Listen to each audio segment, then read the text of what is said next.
Hey guys, welcome to episode 2 of this series of Road to the POF Breeding Log. Today we're going to be discussing traits and what they do, and how you can build up from nothing to basically a golden animal. For the first part of this, you have to realize that I'm going to be discussing this a little more from an Ironman standpoint. From an Ironman standpoint, you can only get unchecks from whatever activities it is for each animal. Species, I will be going into those in the separate videos following this one. But for now, just in general, if you'll get an unchecked animal and it'll have one trait.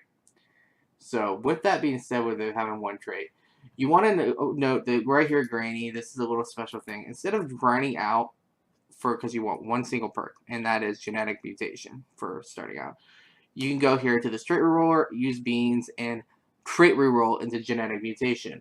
What do you ask you what genetic mutation does? Well, what genetic mutation does is allows for an extra trait. It basically will give a good chance for a 2 or 3 slot animal.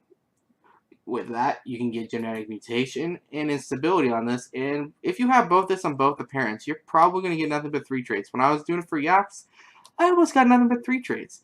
Now, as a note, I'm going to go ahead and bring up the list of traits that this is from the wiki, so I can supply this. It's again the same link as I'm just going into here.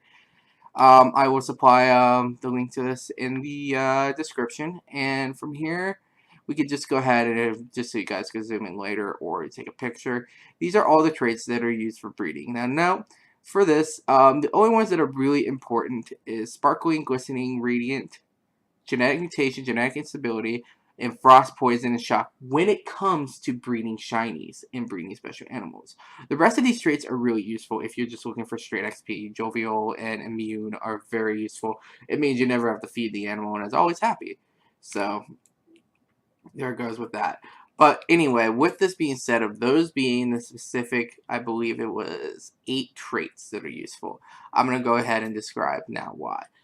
For this, what your goal is to get on these animals. For starts, if you're an Ironman, your goal is to get 3 traits of both animals, except for dragon. The dragons have to be black for the 3 traits.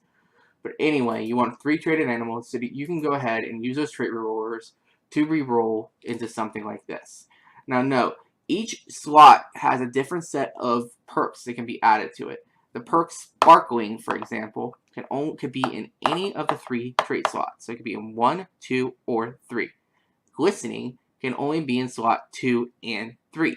Radiant can only be in the 3rd slot. Radiant is the most powerful. It is a 2.5% chance of getting a shiny off this with just the Radiant. Now note, everything stacks. Rod Raven said this a lot. He's literally not kidding.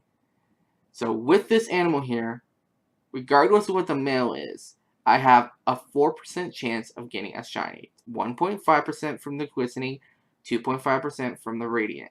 Now note with this, we get into animals like this. That is sparkling gliss gliss. The gliss is stacked. That's 3. That's greater than a radiant. So that's 4% there. Those 2 animals are effectively equivalent.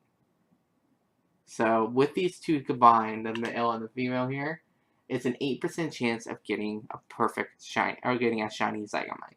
So you want to look for animals like this using trait rerollers and basically just using, if you're an Ironman, getting the base animals, rerolling into genetic mutation to get the 2nd slot. If you have a 2nd slot, just reroll genetic instability, because a fun fact about that is that it is also slot locked. The genetic mutation slot could be on any of the 3. However, instability can only be on slot 2 and 3. As I know, I don't think instability does indeed stack too. So if you have mutation, instability, or mutation, instability, mutation, they do stack with each other. So I'm pretty sure when I was doing yaks is because I was going for always 2 slot. I always got a minimum of 2 slots with just 2 instabilities, no mutations. So if you have something like this on both pairs, you will more than likely get your 3 trait. And if you're trying to sell 3 traits as well, a good option is to do mutation, instability, radiant, because you can maybe get a shiny out of it, because there are certain achievements, especially with Zygamites, that require shinies, and with chickens too. But either way, That pretty much goes into perks and how they really work. And I want to make sure you guys do understand that trait rerollers are very vital, especially if you don't want to go to the POF Discord like I posted in the last video and buy from the marketplace. No, you can skip all of this if you want to buy from the marketplace.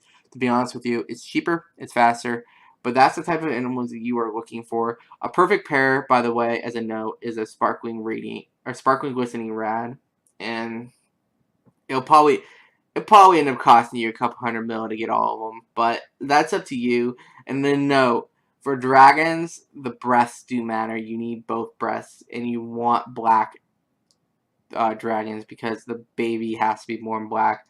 As a heads up, I will be going for further here. I'll be making a video on each species, where to get them, and basically just going through the log. But as a general note, this should be able to, with minimum information, with as well looking through the wiki page, be able to basically guide you at least to getting the shiny pairs. But again, there are some special conditions that I'm going to be going into for further videos in the series, mainly sheeps and spiders. I'll be probably doing those first because of their weirdness. But anyway, thank you guys for watching. Hopefully this is helpful to you, and that this goes into a little bit of explanation of what the perks do. And again, I will include in the description a link to the breeding section of the Plurium Wiki. So thank you guys very much for watching, and have a wonderful day.